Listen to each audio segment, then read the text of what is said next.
full-blown dinner, so we're gonna have pre-dinner.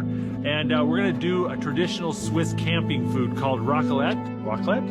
Raclette. Raclette. Raclette. Raclette. Raclette.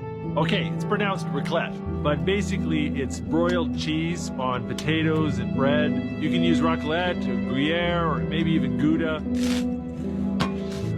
All the frost on my knife still cuts.